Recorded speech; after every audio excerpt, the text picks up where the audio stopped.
It's Battle of the Bands week here at the Flaming Heart, the meanest, loudest, rowdiest bar this side of the Mississippi. And nothing gets the crowd going quite like a little inflammation, if you know what I mean. I mean literal inflammation. You see, last time we were here, we sat at the bar, chewed the fat for a while, and discussed the various etiologies of myocarditis. You know, usual bar talk. This time, however, we're going to focus on the fibroelastic tissue layers surrounding the heart. Yep, it's time we talked about that pericardium. At Sketchy, the myocardium is often represented by a heart-shaped guitar. A guitar case, then, represents the pericardium that encases the heart. Also, you see how red and inflamed the lining looks? That's pericarditis. Pericarditis is a relatively common disorder, and it can be an isolated syndrome or part of a greater systemic disease. First thing I just want to get out of the way. Many of the causes of myocarditis that we covered in the last sketch are the same as those for pericarditis. So take a look in the back there, and you should recognize all of the usual flaming heart patrons that we met in the myocarditis sketch. Just like before, most cases of acute pericarditis are due to viral infection or are considered idiopathic. Other causes include bacterial infection, drug reactions, and autoimmune disorders. In this sketch, we're going to focus on a few of the more common etiologies, as well as a few causes that are particularly associated with pericarditis, rather than myocarditis itself. A big one is lupus, and you know there's no finer backup singer than our recurring lupus wolf, baying at the moon. A majority of patients with systemic lupus erythematosus will have some kind of pericardial involvement, usually manifesting as an asymptomatic pericardial effusion. Keep an open mind though, because a vast number of other rheumatic diseases can also involve the pericardium, including rheumatoid arthritis. Think back to our myocardial infarction video as well. At Sketchy, whenever we mention MI, we'll always include a broken heart string. Myocardial infarction is associated with two types of pericarditis: a fibrinous pericarditis 2 to 4 days after the MI, localized to the area of necrosis. And then there's Dressler syndrome, a more diffuse autoimmune pericarditis that occurs months after the initial event. An important cause of metabolic pericardial disease is uremia. As we'll illustrate in our renal unit, in the setting of acute renal insufficiency or an exacerbation of chronic renal insufficiency, the filtration of urea is inhibited. So it builds up in the serum and is measured as blood urea nitrogen, or BUN. See all that BUN bun grease kind of sopping onto her shirt there? All that urea retention can lead to some major systemic symptoms, including uremic pericarditis. And lastly, we gotta mention malignant pericarditis. Pretty much any kind of malignancy can metastasize to the pericardium, including lung, breast, and Hodgkin lymphoma. See the little crab symbols on those guitar picks he's throwing into the crowd? Think of them as little metastases, floating around in the serum, and finding their way to the pericardium. Malignant pericarditis can manifest in all kinds of ways, including pericardial effusion, cardiac tamponade, or even constrictive pericarditis. We're going to illustrate all of these effects in the remainder of our sketch. That means it's time to get clinical. Acute pericarditis can present in a variety of ways, depending on the underlying disorder. However, remember that, just like in myocarditis, pericarditis is usually idiopathic, or if the cause is identified, it's usually some kind of viral infection. So, in the clinic or on test day, pay attention to that patient who experienced flu-like respiratory or GI symptoms last week, and now, all of a sudden, is presenting to your office with chest pain. Viral pericarditis much? Patients with an infectious cause of pericarditis may show signs of systemic infection such as leukocytosis and fever, embodied, as always, by a recurring flame bandana. Expect some tachycardia as well, hence that elevated heart watch being held by the manager. Okay, time to get off the stage, buddy. The next band is up. Yeah, I get it. You learned Stairway to Heaven when you were 15, just like every other high schooler with a guitar. And now you think you're Yngwie Malmsteen. Come back when you learn a little thing I call music theory. The vast majority of patients with acute pericarditis will also present with chest pain. They'll usually describe a sharp pain in the anterior chest that's provoked by things like swallowing or deep breaths, and funny enough, it's better when leaning forward. Your patient is describing what's called pleuritic chest pain. At Sketchy, that characteristic sharp pain that's worse on inspiration and better when leaning forward is symbolized by a razor-sharp shark tooth necklace sitting against the chest. See how far forward he leans as he does a complete disservice to Van Halen, the patron saint of all that is rad and pure and awesome? The pericardium is composed of a visceral and parietal layer, separated by a potential space. In normal individuals, this pericardial space contains 15 to 50 milliliters of plasma. Not much. So when the two layers of the pericardium get inflamed, they tend to rub against each other. And on cardiac exam, you might hear a pericardial friction rub. Hear that? It's a kind of squeaky grating sound that occurs with each beat. Just imagine the friction that's caused by this crazed fan here, as she's dragged off the stage by security. One special feature of a pericardial friction rub is that it does not disappear when you hold your breath. As long as your heart is beating, the friction continues. A pleural friction rub, on the other hand, which is heard in the setting of pleuritis, will disappear when the lungs aren't moving. Now, as inflammation takes over the pericardium, it's probably not hard to imagine that the heart itself, which is sitting right underneath, also feels some of the heat. Well, in more than 50% of patients, the epicardium will get involved as well. That's the outermost layer of the heart, overlying the myocardium. Once this occurs, expect to see a few changes on ECG, usually in the first few hours to days of the acute pericarditis episode. See that diffuse array of ST street signs decorating the wall behind the stage? I don't know, just really ties the whole place together. Gives it a kind of Patrick Swayze Roadhouse vibe, don't you think? This represents the diffuse ST segment elevations you can see on ECG, indicating that inflammation has extended into the epicardium. That's right, I said ST elevations, just like the ones we saw during a myocardial infarction. Well, almost.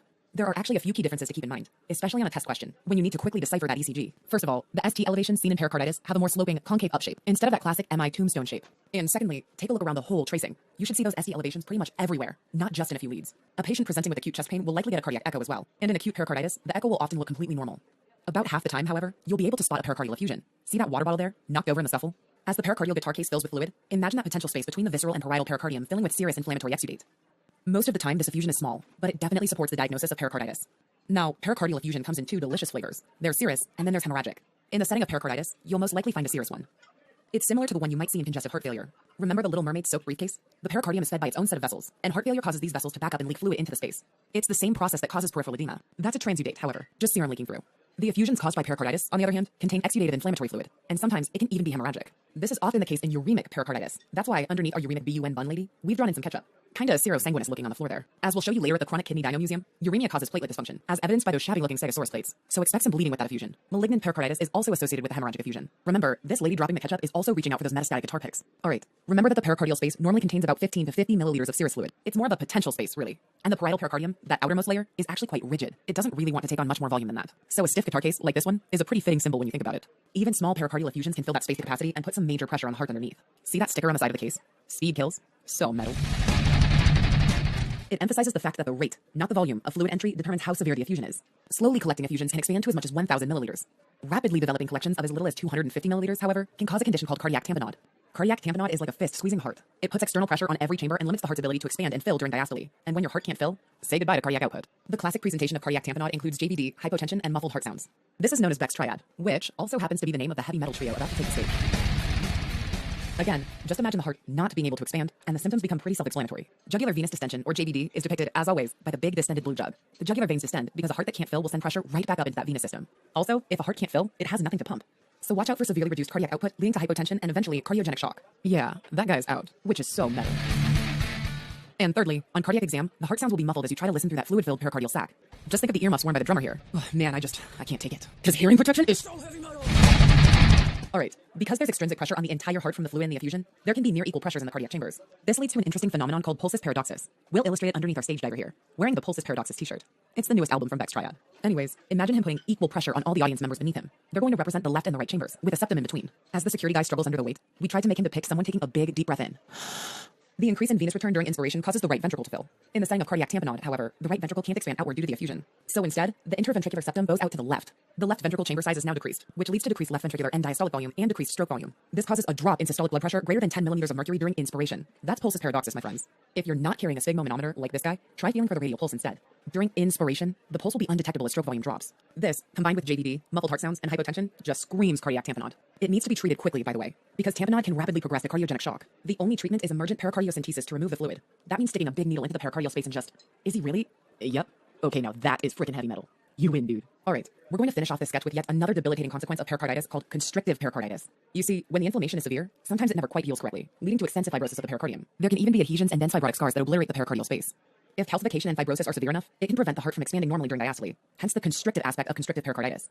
It's depicted by the cowgirl here, as she wrangles the waiter over to take her order. Notice that her lasso is really constricting that heart. A constrictive pericardium actually presents in much the same way as restrictive cardiomyopathy. Remember that restrictive net holding back the heart at the Highland Games? In both cases, the heart can't fill during diastole, either from a bulky ventricular wall, or, as illustrated on the right, a scarred constricting pericardium. Patients with either constrictive pericarditis or restrictive cardiomyopathy display jugular venous distension, or JVD, on physical exam. Let that big blue distended jug remind you of distended jugular veins caused by impeded venous return. Remember, the heart just doesn't want to fill. In both disorders, the pulsations in that distended jugular vein show what's called a prominent Y descent, represented by this Y-shaped blast descending to the ground next to our dilated jug. Remember, in the jugular venous pressure waveform, the pressure dips down twice. The first X descent corresponds with the atrium relaxing. The second Y descent corresponds with the atrium emptying when the tricuspid valve opens. Well, you can imagine if the wall of the heart is really stiff, it springs back quickly to fill with blood. It kind of sucks that jugular blood down with it. This causes a big dip, or a prominent Y descent, in that jugular pressure. Taking a deep breath usually increases venous return and pulls more blood into the pulmonary circuit. But in restrictive cardiomyopathy and constrictive pericarditis, your heart is restricted and can't fill. So a deep breath will actually cause more blood to back up in the venous system, increasing JVD. That's called Kussmaul sign, and it's represented by the next cowgirl, as she elevates that distended jugular jug while taking a big whiff of those Kussmaul cookies. In the end, it can progress to a diastolic heart failure. Remember, that means filling problems. So we've made sure to include our recurring floppy failing heart balloon. Expect the usual symptoms of systemic congestion. In restrictive cardiomyopathy, you're going to listen for S3 and S4 gallops on cardiac exam. In constrictive pericarditis, listen for that classic pericardial knock. It's caused by the ventricles hitting that thickened parietal pericardium as they try to expand. It occurs around the same time as an S3 heart sound, however, so it can be difficult to distinguish. Pericardial calcification may also be present on chest radiograph or CT. It kind of looks like a white rim of calcium surrounding the heart, kind of like the white brim that outlines the cowboy hats. This is highly suggestive of constrictive pericarditis, though you won't be able to see it in most patients. Constrictive pericarditis can occur after pretty much any kind of acute pericarditis, so remember all of the etiologies we've illustrated at the flaming heart. When the pericardium doesn't heal correctly and fibrosis sets in, the disease can progress over months, sometimes culminating in constrictive disease. One classic example of this is in tuberculous pericarditis, which occurs when a pulmonary TB infection spreads to the pericardium. At Sketchy, pulmonary TB is represented by cavitary lesions affecting a pulmonary cactus, and, as you know, mycobacteria are always Wild West themed. Perfect, right? Watch out for the typical clinical manifestations of constrictive pericarditis developing in patients who may be harboring an active tuberculosis infection. This includes immigrants or travelers from TB endemic regions, as well as patients with HIV. Other common causes of constrictive pericarditis include open heart surgery, when slicing right through that pericardium can lead to scarring. And lastly, keep mediastinal radiation in mind. Constrictive pericarditis can occur after radiation therapy to the chest in patients being treated for Hodgkin lymphoma, breast cancer, or lung cancer. And it may be years before they show any symptoms. Luckily, improved shielding and dose calculation have reduced the incidence of this complication. Alright, that about wraps it up. As the late great Patrick Swayze used to say, at the Flaming Heart, all you have to do is follow 3 simple rules. 1. Never underestimate your opponent. Expect the unexpected. In other words, watch out for pericarditis, turning to effusion, turning to tamponade. It's a cardiac emergency that presents with JVD, hypotension, and muffled heart sounds. Chronic pericarditis may even lead to constrictive disease manifesting as diastolic heart failure. 2. Take it outside. I'm pretty sure by that he meant all those causes of myocarditis, well, they can cause pericarditis as well. It's usually idiopathic or viral in nature. And 3. Be nice. Pretty sure he was emphasizing the diffuse concave up, smiley face looking ST segment elevation seen in pericarditis. Turn that frowny ST elevation upside down.